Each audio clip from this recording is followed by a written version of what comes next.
JEE mains 2025 का जो first attempt है उसके लिए केवल 70 डेज का टाइम बचा हुआ है और अभी भी इन 70 डेज के अंदर मैथमेटिक्स में आप 99 परसेंटाइल तक पहुंच सकते हो, क्योंकि पैटर्न चेंज हो गया है। आप केवल 25 क्वेश्चंस मैथ्स के सेक्शन में आपके पूछे जाएंगे और उन 25 क्वेश्चन में 5 क्वेश्चन जो इंटीजर टाइप क्वेश्चन होंगे सेक्शन बी में, उनमें भी नेगेटिव मार्किंग होगी।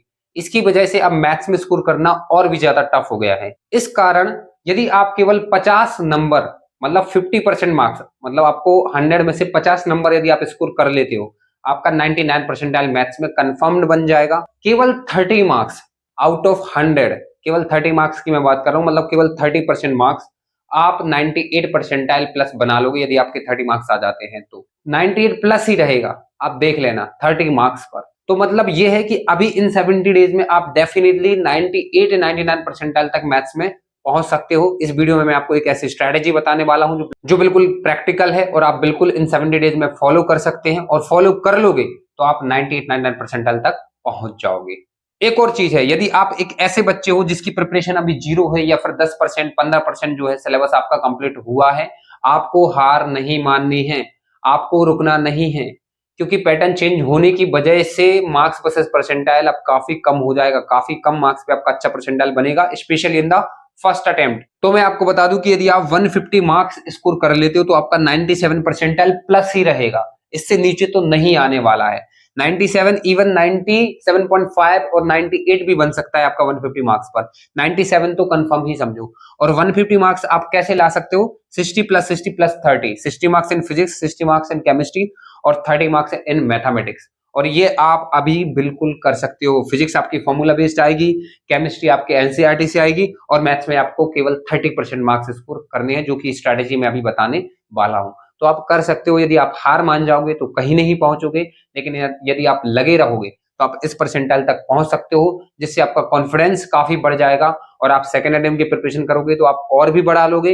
एंड इसके बाद जेईई एडवांस की प्रिपरेशन करोगे यदि, तब आप एडवांस भी क्रैक कर सकते हो। आपको यदि बिल्कुल भी समझ में नहीं आ रहा है कि क्या करना चाहिए, कैसे करना चाहिए, कहां से स्टार्ट करना चाहिए, आप चाहते हो कि मुझसे एक कॉल सेशन हो जाए, आप अपनी प्रिपरेशन जो है उसको मुझे एक्सप्लेन करो एंड इसके बाद मैं आपको डेली टारगेट्स दूं और टेस्ट कैसे देना है, रिवीजन कैसे करना है, नोट्स कैसे करना है, ये सारी चीजें मैं आपको एक्सप्लेन करूं, तो आप मेरी पर्सनल मेंटरशिप में ज्वाइन हो सकते हैं फॉर डेली टारगेट्स। लिंक जो है वो आपको डिस्क्रिप्शन में मिल जाएगी। तो चलो वीडियो को स्टार्ट करते हैं। आप कैसे 70 डेज के अंदर मैथ्स में 98-99 परसेंटाइल तक पहुंच सकते हैं, इस वीडियो में आपको आंसर मिल रहा होगा।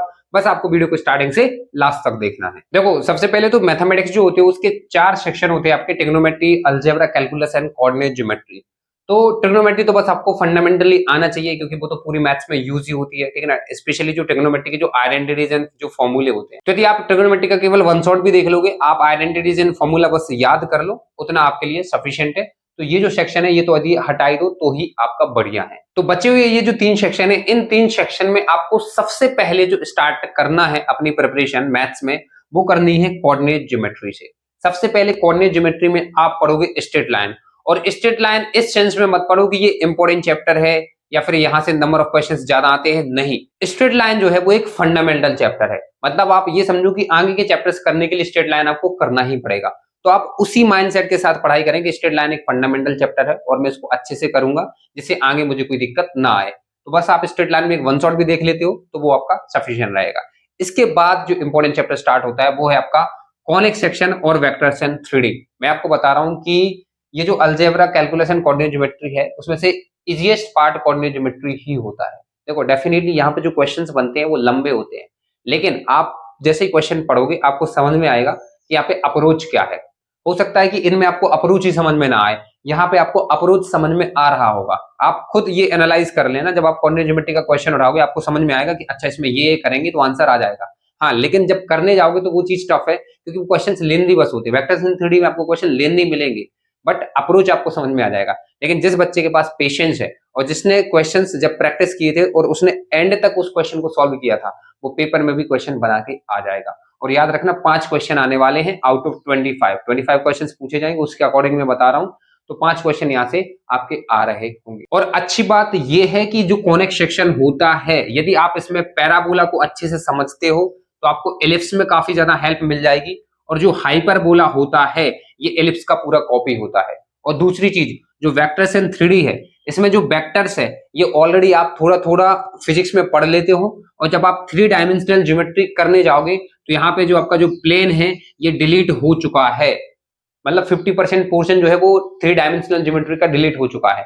तो ये जो सेक्शन है ये आप छोड़ ही नहीं सकते, क्योंकि काफी छोटा भी है और स्कोरिंग भी है। अब बात ये आती है कि इनको करना कैसे है। तो आपको कुछ नहीं करना है, बस ये जो चैप्टर्स हैं इनमें आपको डायरेक्टली निशांत बोरा सर के वन शॉट देखना है, और वो आपको डिस्क्रिप्शन में मिल जाएंगे। और मैं आपको बता रहा हूँ कि वन शॉट में निशांत सर ने काफी अच्छे से फुल थ्योरी जो है वो कंप्लीट करा रखी है।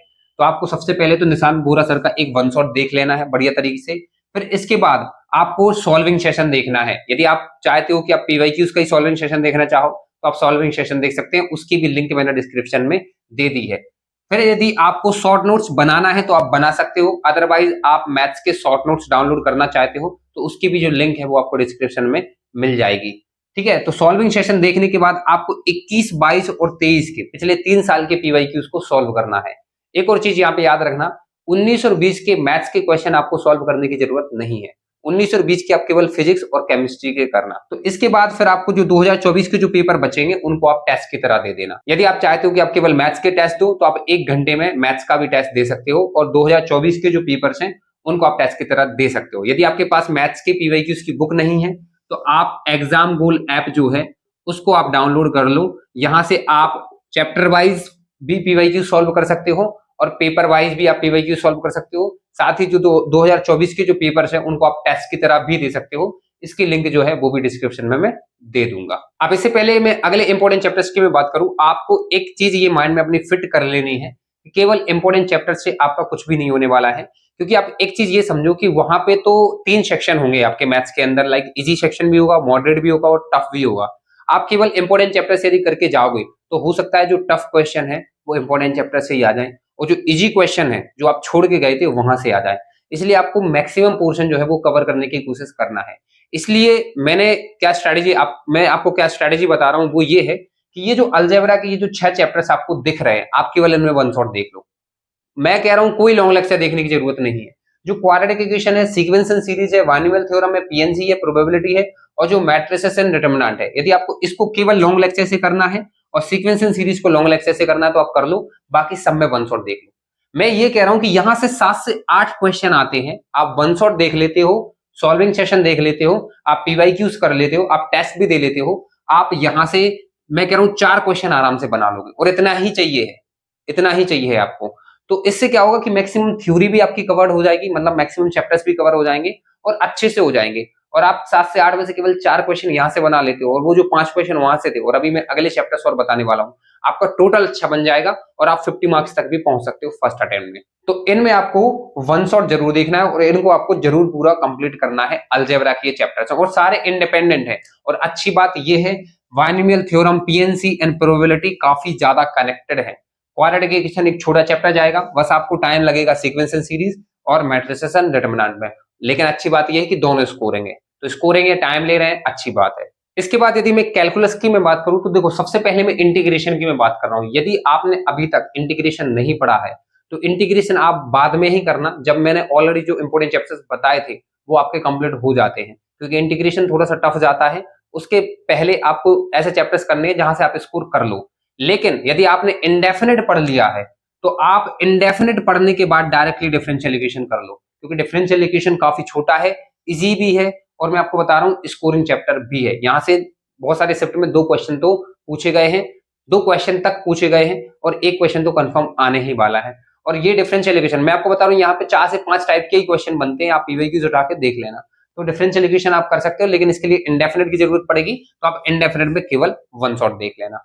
इसके बाद कैलकुलस में मैं यदि बात करूं तो आपको सेट्स, रिलेशन एंड फंक्शन करना है, एंड आपको कंटिन्यूटी एंड डिफरेंशिएबिलिटी छोड़ना है तो आप छोड़ सकते हो, लेकिन लिमिट्स आपको करना कंपलसरी है, क्योंकि लिमिट से काफी इजी क्वेश्चन भी आपके मैथ्स के पेपर में पूछे जा सकते हैं। एंड इसके बाद obviously method of differentiation plus application of derivative. Method of differentiation जो है, मतलब डिफरेंशिएशन कैसे करते हैं, ऑलरेडी आप फिजिक्स में जानते हैं, तो ये तो काफी छोटा चैप्टर जाएगा। और एप्लीकेशन ऑफ डेरिवेटिव एक स्कोरिंग चैप्टर है, तो वो भी आपको करना है। कैसे करना है, यही स्टेप्स आपको फॉलो करने हैं। निशांत बोरा सर का वन शॉट देखना है, सॉल्विंग सेशन, देन 21, 22, 23 के पीवाईक्यूज करना है, और फिर 2024 के जो पेपर्स हैं उनको आपको टेस्ट की तरह देना है।